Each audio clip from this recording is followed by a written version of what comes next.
Windows 10-এর support ধীরে ধীরে বন্ধ করতে শুরু করেছে মাইক্রোসফট।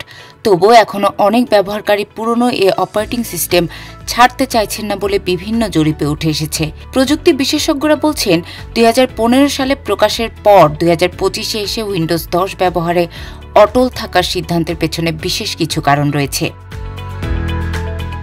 সবচেয়ে সাধারণ কারণ হলো অনেকের পুরনো কম্পিউটারে উইন্ডোজ 11 ঠিকমতো কাজ করে না। নতুন সংস্করণ চালাতে হলে প্রয়োজন 64 বিট ডুয়াল কোর প্রসেসর এবং দুটি নিরাপত্তা প্রযুক্তি সিকিউর বুট ও TPM 2.0।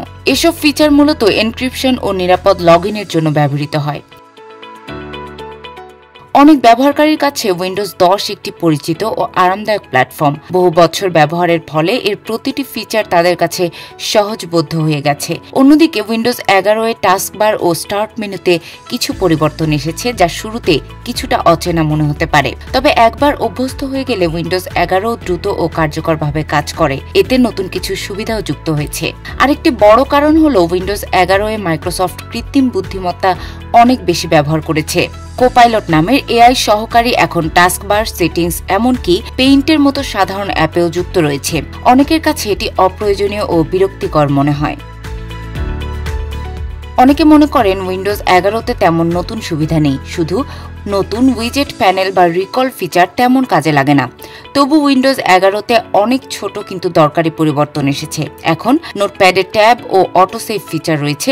ফাইল এক্সপ্লোরার আরও উন্নত হয়েছে, যাতে RAR ও 7 জিব ফাইল খোলা যায়। গেমারদের জন্য আছে অটো HDR ও ডাইরেক্ট স্টোরেজ, যা গেম লোডিং দ্রুত করে। পাশাপাশি স্ন্যাপ লেআউটস দিয়ে মাল্টিটাস্কিং আরও সহজ হয়েছে এবং উইন্ডোজ হেলো পাস্কের মাধ্যমে পাসওয়ার্ড ছাড়াই নিরাপদ লগইন করা যায়।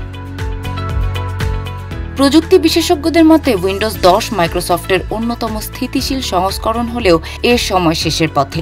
নতুন নিরাপত্তা ও উদ্ভাবনী সুবিধা শুধু উইন্ডোজ 11-তেই পাওয়া যাবে, তাই পুরনো সিস্টেমে আটকে না থেকে এগিয়ে যাওয়াই বুদ্ধিমানের কাজ।